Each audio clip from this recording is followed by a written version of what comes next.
Good morning ছাত্রছাত্রী সবাই, তোমরা কেমন আছো? আশা করি ভালোই আছো। আবারও ফিরে আসলাম নতুন একটা ক্লাস নিয়ে। আর তোমাদের সবাইকে আমি স্বাগত জানাই আমার এডুকেশন ব্লগ চ্যানেলে।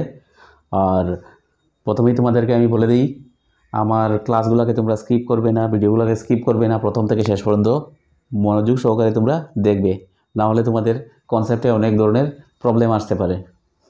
ওকে, আর নতুন যারা আছো তোমাদের সবাইকে বলবো যে আমার চ্যানেলটাকে সাবস্ক্রাইব করবে আর বেল আইকনে ক্লিক করবে, যাতে আমি যে ভিডিওটা আপলোড করি অতি সত্বর তোমাদের কাছে নোটিফিকেশনটা চলে যায়।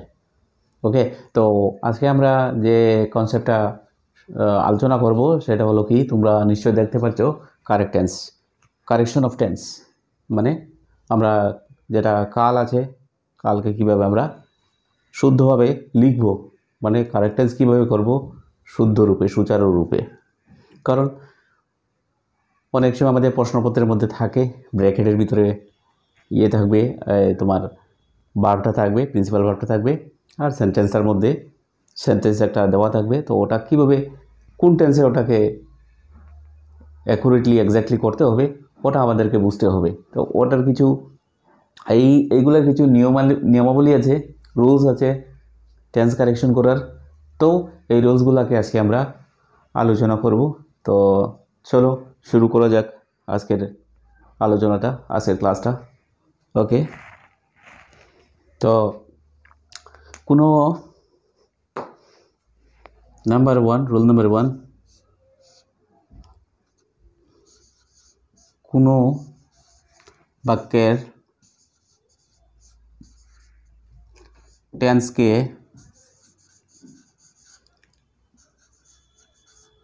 শুদ্ধ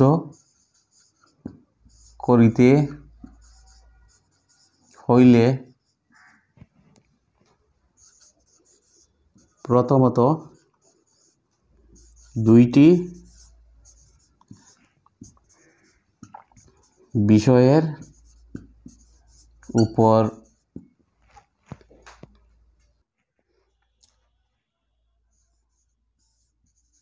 নির্ভর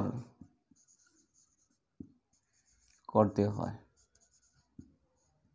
তো কোনো বাক্যের মধ্যে টেন্সকে শুদ্ধ করতে হলে প্রথম দুইটা বিষয়ের উপর আমাদের নির্ভর করতে হবে, দুইটা বিষয় আমাদের লক্ষ্য করতে হবে। দুইটা বিষয় কি?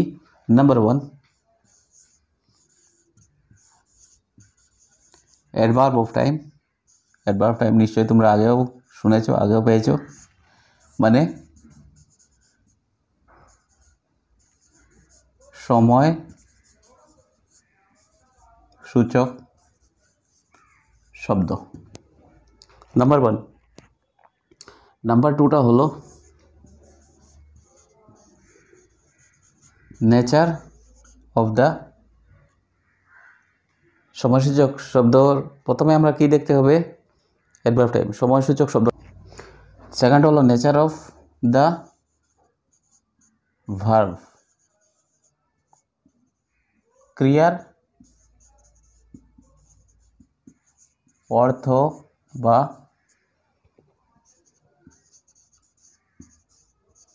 প্রকৃতি।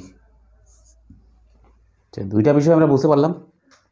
সময়সূচক শব্দ, একটা হলো সময়সূচক শব্দ অ্যাডভার্ব টাইমে, আর একটা হলো nature of the verb, that is ক্রিয়ার অর্থ বা প্রকৃতিটা সেন্টেন্সের মধ্যে আমাদের প্রথমেই ভালো করে দেখে নিতে হবে, বুঝতে হবে।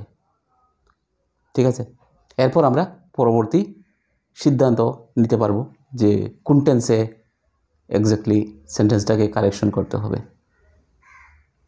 ওকে, এখন প্রথমেই আমরা দেখব টেন্সের স্টার্টিং হবে থেকে প্রেজেন্ট ইনডিফিনিট টেন্স থেকে, না?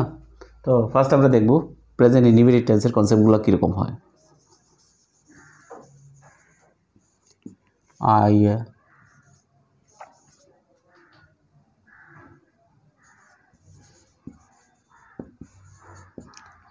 Present indefinite tense, present indefinite টেন্সে কীরকম, কোন সেন্টেন্সগুলোকে করতে হয়? ঠিক আছে, present indefinite tense, present indefinite tense. Number 1, rule number 1, যদি কোনো বাক্যের মধ্যে অ্যাডভার্ব অফ টাইম থাকে না,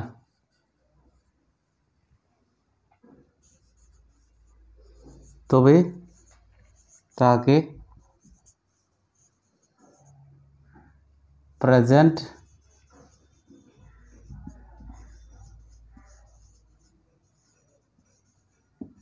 ইনডিফিনিট টেন্সে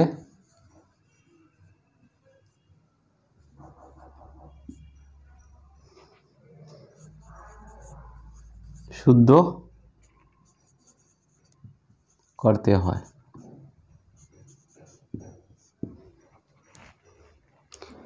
যদি কোনো বাক্যের মধ্যে অ্যাডভার্ব অফ টাইম থাকে না, সময়সূচক শব্দ থাকে না, প্রথম রুলটা, তাহলে কোন টেন্সে শুদ্ধ করতে হবে? প্রেজেন্ট ইনডিফিনিট টেন্সে শুদ্ধ করতে হবে।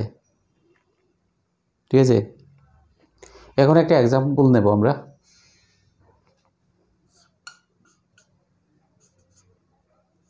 তো এক্সামের মধ্যে এরকম থাকে প্রশ্নটা, হি ডু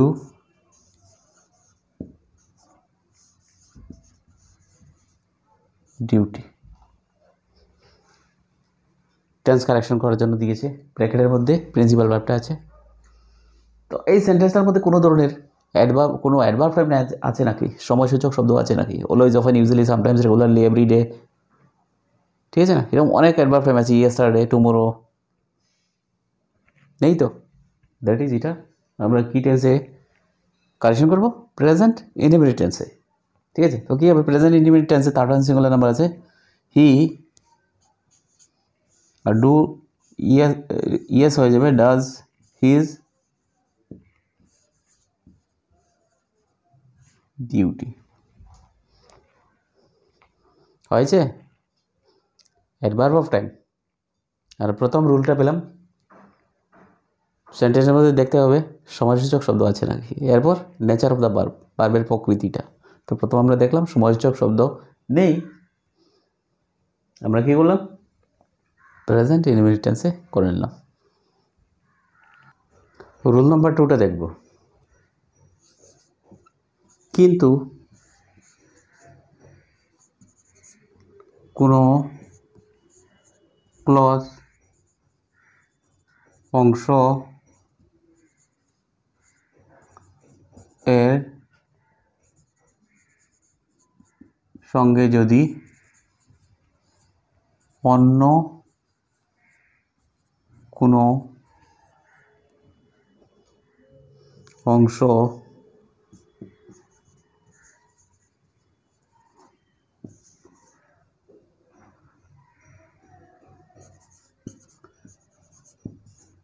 জুড়িয়া দেওয়া হয়, তবে তাহাকে তাহার অর্থ অনুযায়ী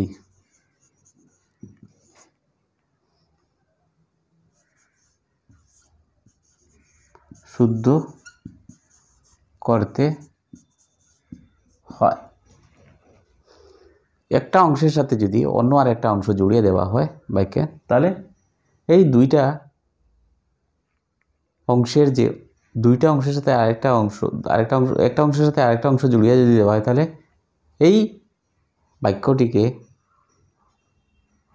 এই অংশগুলির অর্থ অনুযায়ী শুদ্ধ করতে হবে। ঠিক আছে, যেমন একটা এক্সাম্পল দিচ্ছি, he is not here, he go to office. ঠিক আছে, সে এখানে নেই। এখানে নেই বলতে আমরা কি বুঝতে পারছি? এই অংশের অর্থ, এই অংশের যে অর্থটাতে আমরা কি বুঝতে পারছি? এই অংশ যে অর্থটা প্রকাশ করছে সেই অর্থ অনুযায়ী আমরা বুঝতে পারছি সে এখানে নেই, এখান থেকে কোনো না কোনো একটা জায়গায় চলে গেছে। বা চলে গিয়েছে, মানে কাজটা হয়ে গেছে। তাহলে বর্তমানে যে কাজটা হয়ে যায় তাকে কোন টেন্সে নিতে হয়? Present perfect tense. Am I right? That is আমাদের এই অংশটাকে প্রেজেন্ট পারফেক্ট টেন্সে শুদ্ধ করতে হবে। আশা করি বুঝতে পেরেছো। এখন আমরা টেন্সটা কারেকশন করছি। হি is not here, he has gone to office। হলো gone to office, present perfect tense. তো ওইভাবে আমাদের ফর্মুলাগুলোকে কাজে লাগাতে হবে, টেন্সগুলোকে কাজে লাগাতে হবে। এখন যদি তোমাদের প্রথম টেন্সের কনসেপ্টটাই যদি ক্লিয়ার না থাকে, টেন্সটাই যদি তোমরা বুঝতে না পারো, তাহলে তো এই সমস্ত করতে পারবে না। এর জন্য আমি বারবার বলেছি যে টেন্সের কনসেপ্টগুলোকে তোমরা বারবার প্র্যাকটিস করবে। আমি যে প্রথম স্টার্ট করেছিলাম, ঠিক আছে? তো প্রত্যেকটা জিনিস একটার সাথে আরেকটা জড়িত থাকে, গ্রামারে, ব্যাকরণে, ঠিক আছে? তো এইভাবে করতে হবে। এখন দেখবো আমরা রুল নাম্বার 3।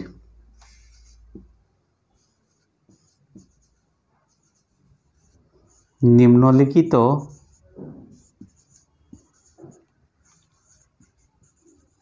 অ্যাডভার্ব অফ টাইমগুলি এই টেন্স এ ব্যবহৃত হয়। Present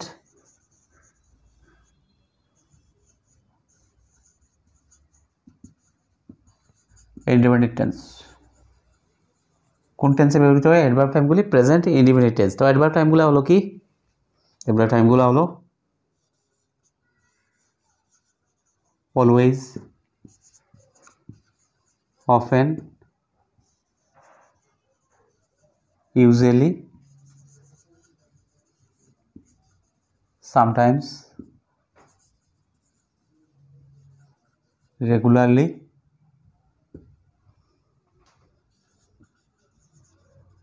every day। তো অ্যাডভার্ব টাইম আরও কী কী পেলাম? Always, often, usually, sometimes, regularly, everyday. তো যখন কোনো একটা সেন্টেন্স এরকম থাকবে কারেকশন করার জন্য, আর ওই সেন্টেন্সের মধ্যে এইগুলোর মধ্যে যে কোনো একটা অ্যাডভার্ব টাইম আমরা পেয়ে যাব, তখনই আমাদেরকে বুঝে নিতে হবে যে এই সেন্টেন্সটাকে আমাদের প্রেজেন্ট ইন্ডিপেন্ডেন্ট টেন্সেই কারেকশন করতে হবে, শুদ্ধ করতে হবে। আশা করি বুঝতে পেরেছো এই অ্যাডভার্ব টাইমগুলা, ঠিক আছে? এখন এক্সাম্পলটা দিই।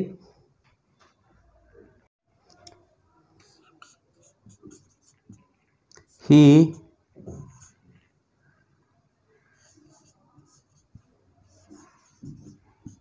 often come here। often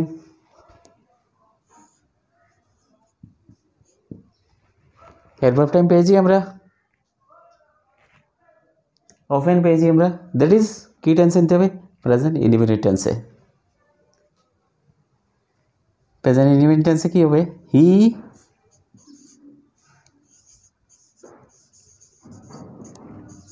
often comes here, মানে সে প্রায় এখানে আসে, প্রায় এখানে আসে। হয়েছে? তো আজকের ক্লাসে আমাদের কারেক্ট টেন্স নিয়ে আলোচনা হলো, টেন্সকে কীভাবে শুদ্ধ করতে হয় একটা বাক্যের। ঠিক, লাস্টে আবারও বলবো তোমাদেরকে কনসেপ্টগুলো মনোযোগ সহকারে তোমরা দেখবে, বোঝার চেষ্টা করবে। আর যদি কোনো সমস্যা থাকে কমেন্টে তোমরা অতি অবশ্য বলবে। আর যদি আমার ভিডিওটা ক্লাসগুলো ভালো লাগে লাইক করবে, শেয়ার করবে। আর যারা প্রকৃতভাবে যাদের প্রয়োজন ছাত্রছাত্রী আছে তাদের কাছে তোমরা পৌঁছে দেবে আমার এই ক্লাসগুলো, ঠিক আছে? তো এই বলে আমার ক্লাসটা এখানেই সমাপ্ত করছি। আর লাস্টে তোমাদেরকে বলছি, তো আবার দেখা হবে। ততক্ষণ তোমরা ভালো থেকো, সুস্থ থেকো। Bye bye.